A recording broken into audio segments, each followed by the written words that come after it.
After 29 years of marriage, I thought there was nothing left that could shake the trust between me and my husband. But I was wrong. This is a story about a long-buried secret, a single night I tried to forget, and how it came back to haunt me decades later. I thought the past was dead, but when an old flame turned vindictive, my entire life nearly crumbled.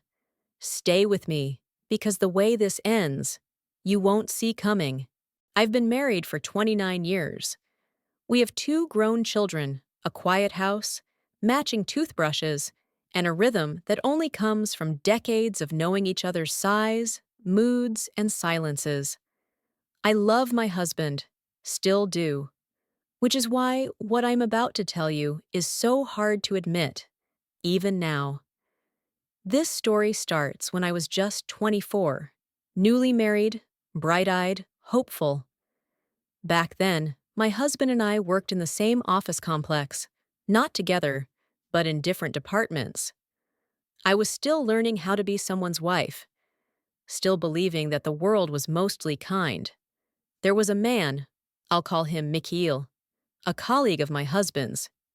He wasn't particularly charming or good-looking, but he had a way of standing too close, of looking too long. I dismissed it. I told myself I was imagining it. I smiled politely and kept my distance. Until one evening, a mutual coworker invited us both to a small gathering at her apartment. I assumed my husband would come with me, but that day he got stuck at work and told me to go without him. "It's just a few colleagues," I told him. "I'll be home by 10. Mikhail was there. I wasn't warned, and by the time I arrived, people were already drinking, already loose and laughing. The apartment was small and crowded, and I found myself sitting near him on the couch. We drank. And as the night wore on, the conversation shifted, became quieter, more personal. I remember laughing at something he said and seeing something change in his eyes. He offered to drive me home. I should have said no, but I was tipsy, tired, and honestly, I didn't want to walk alone. In the car, it all happened so fast. He pulled over 2 blocks from my building, leaned over, and kissed me. I froze. I didn't kiss back, not really, but I didn't push him away either. And then it escalated. Hands, breathing, clothes moved, the windows fogged, and just when it was about to go too far, something snapped in me. I shoved him, hard. "Stop," I said. "I said stop!" He didn't listen, not right away. I had to slap him, claw his arm. Finally, he pulled back, panting, frustrated. "You'll regret this," he hissed. "You think you're too good? You'll regret it."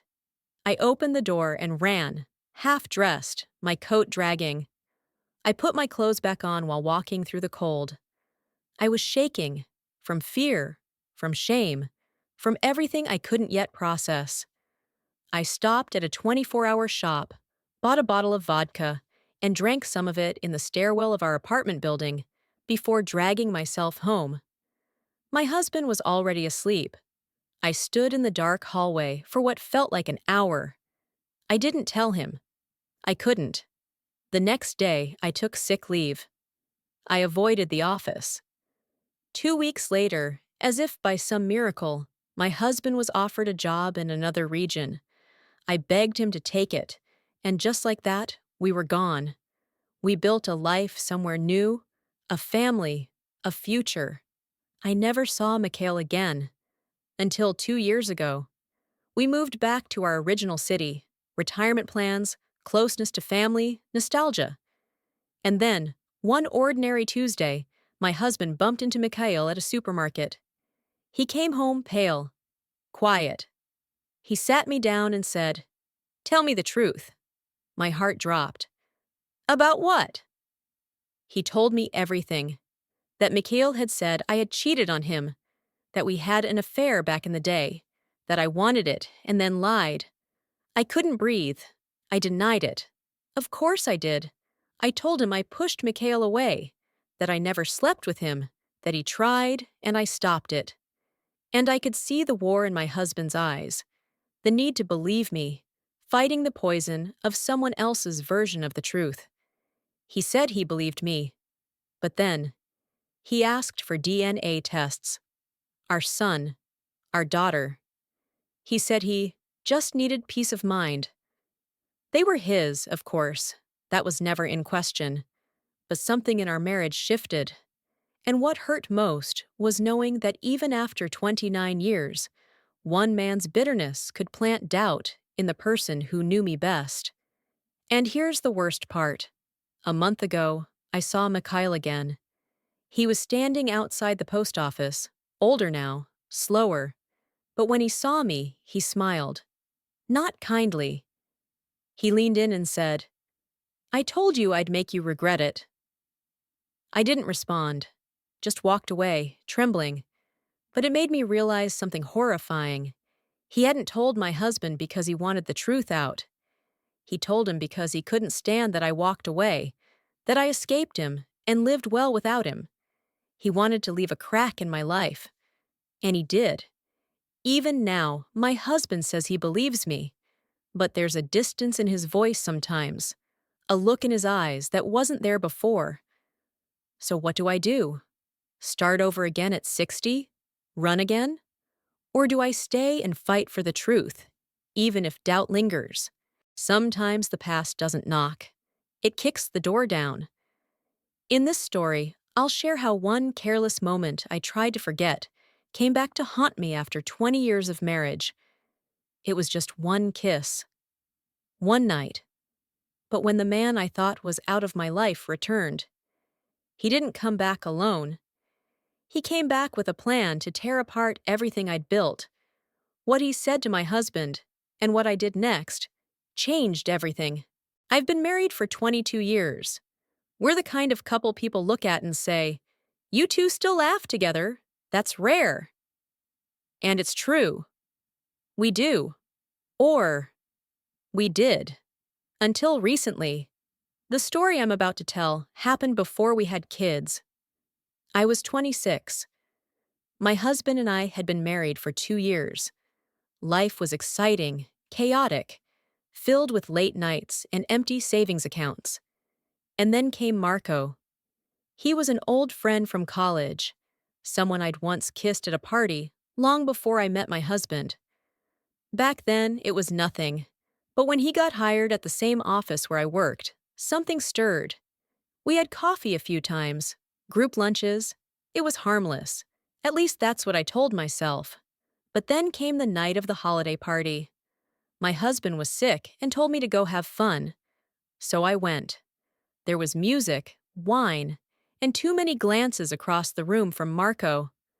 Eventually, we ended up outside, alone, talking too closely. He leaned in and kissed me, and for about 10 seconds, I kissed him back. Then I stopped it. I pulled away. I remember the cold air stinging my cheeks.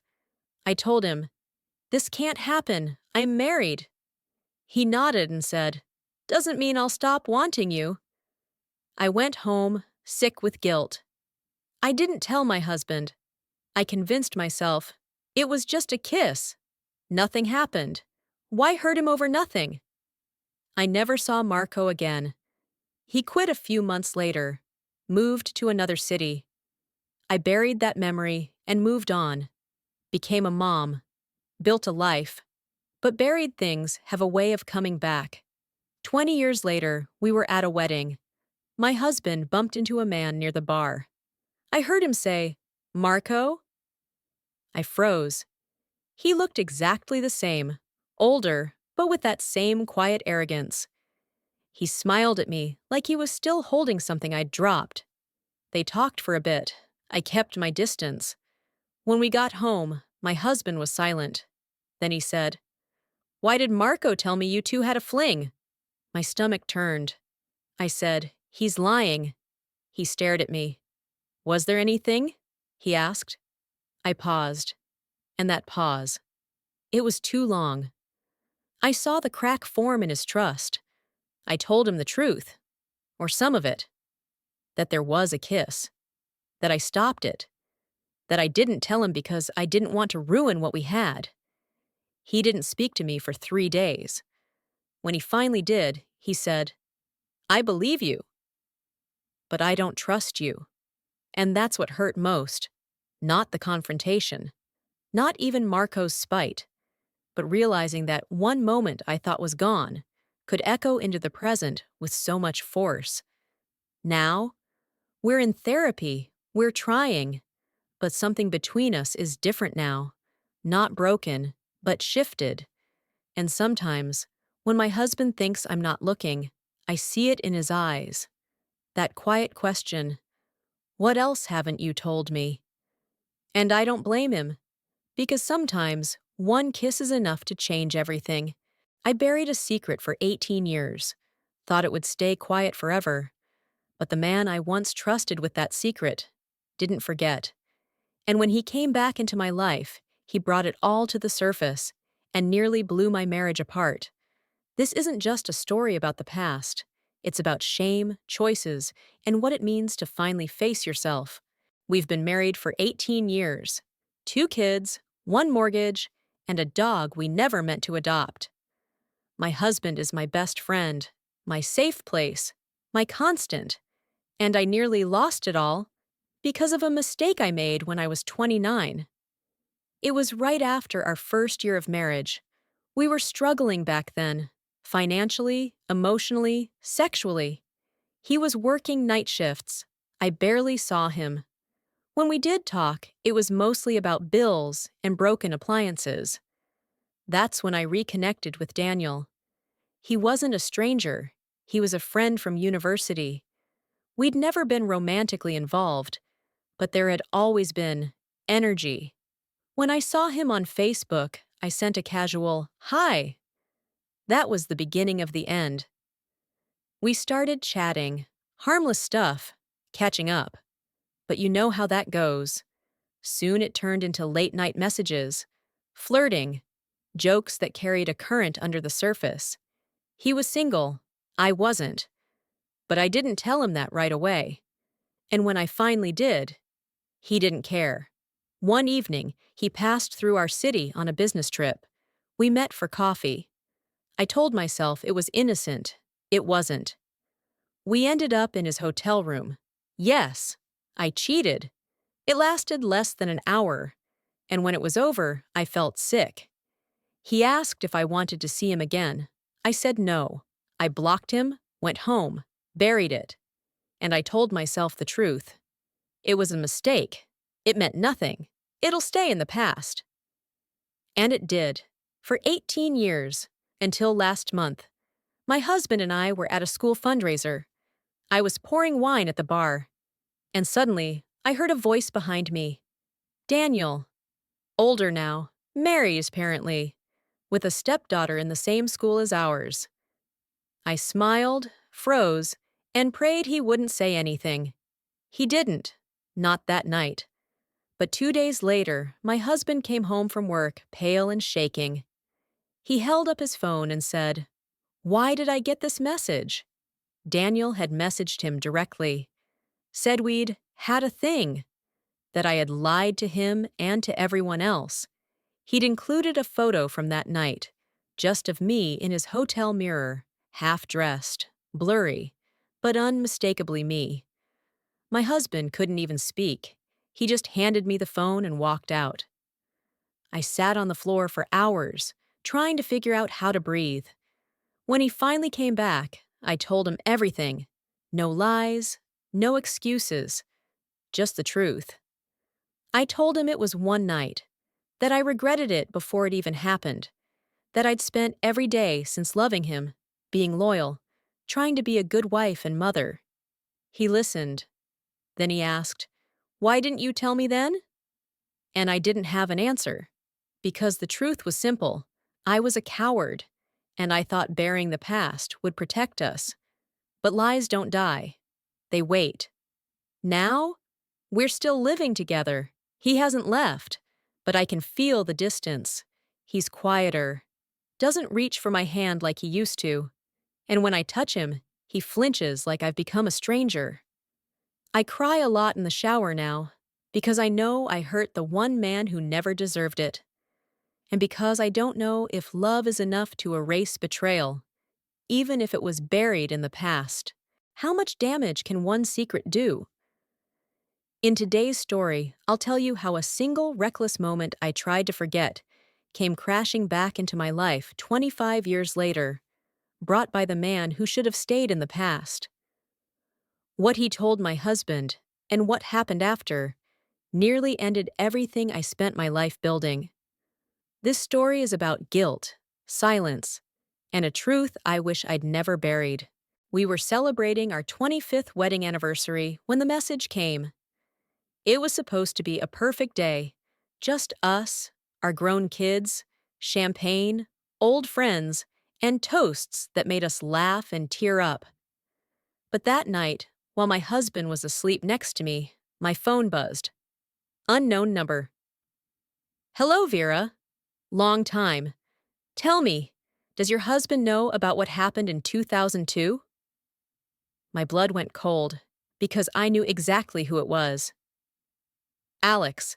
We worked together in my mid-30s. I was married, he wasn't. He was charming in that dangerous, magnetic kind of way. All confidence and no conscience. He flirted from day one. I laughed it off. At first. But it wasn't innocent forever. One night after an office party, I'd had too much to drink. My husband was out of town on a work trip. Alex offered me a ride. And, yes, we kissed. Just a kiss. But the kind that made everything tilt. It was rushed, stupid, reckless. His hands were on me, and I froze, and then shoved him back. No, I said. He called me a tease, told me I'd regret it. I slammed his car door and left. We never spoke again. He transferred out of the department 2 months later. I buried it. I never told my husband, not because I didn't love him, but because I did, and I couldn't stand the thought of staining everything we'd built over one shameful moment. And now, 25 years later, Alex had come back and brought that night with him. At first, I ignored the message. Then the second one came. If you won't tell him, I will. And then, before I could block him, he sent a message directly to my husband's inbox. I only found out when my husband asked me to go for a walk. We hadn't walked in weeks. I knew something was wrong the second I saw his face. He showed me the message. Alex had written a full account of what happened that night, but twisted it. Said we hooked up. Said it lasted for months. Said I was the one who begged him to keep quiet. I felt sick. I told my husband the truth, every detail. I told him that I never slept with Alex, that I stopped it before it went too far, that I regretted it for decades. He stared straight ahead for what felt like forever, then said, "You should have told me then." He didn't yell, didn't cry. But when we got home, he slept in the guest room. It's been 6 weeks. We still eat dinner together, still pay bills, still talk about the kids, but we don't touch. We don't laugh. We've become polite strangers. And I know, even if he forgives me one day, something inside him broke, all because of one moment, and one man who couldn't stand being told no. I still don't know what Alex wanted. Power? Revenge? Just to watch me burn? But he got what he wanted. He made sure that my mistake, my almost, would never fully go away. I thought I'd left it in the past.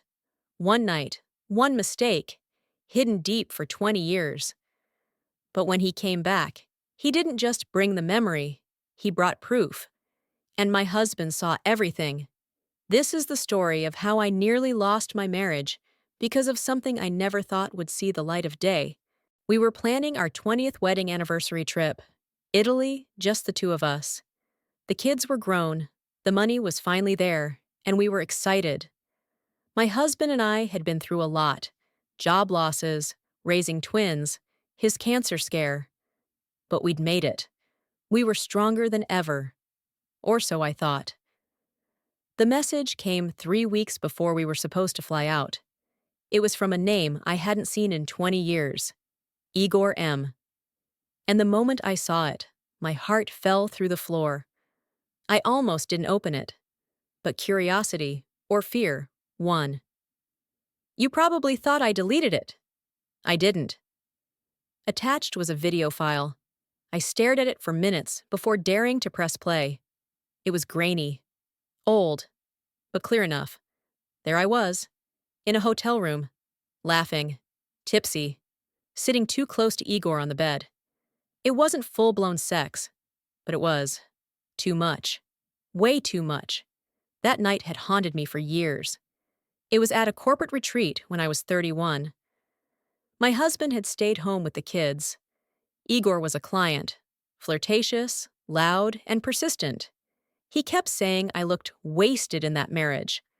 I drank too much, let my guard down. There was kissing, touching, and yes, I stayed the night. I left before sunrise, ashamed, telling myself it was a mistake, one time. It'll never happen again. And it didn't. Until now. In his message, Igor wrote, "I've held on to this for 2 decades. I don't need anything from you. But it's time your husband knew who he married." I didn't reply. I deleted the message. But the next morning, my husband stood in the kitchen with his phone in his hand and eyes I didn't recognize. "Who the hell is Igor? Why is there a video of you half undressed in a hotel bed with him?" I felt the floor give way beneath me. I tried to explain that it was a one-time thing, that I hated myself for it, that I was drunk and confused and stupid, that I never wanted it to happen. But his face, it didn't change. He didn't yell. He didn't cry. He just said, "You've lied to me for 20 years. And that video? That's not confusion. That's choice." He moved into the guest room that night. And I canceled Italy. The worst part? He still talks to me. Politely. As if I'm a distant coworker. We still sit at the same table. Sleep under the same roof. But the love, the warmth, is gone. And the irony? It was just one night. One night I thought no one would ever know. But Igor knew. And he waited for 20 years. To send it. To destroy it all.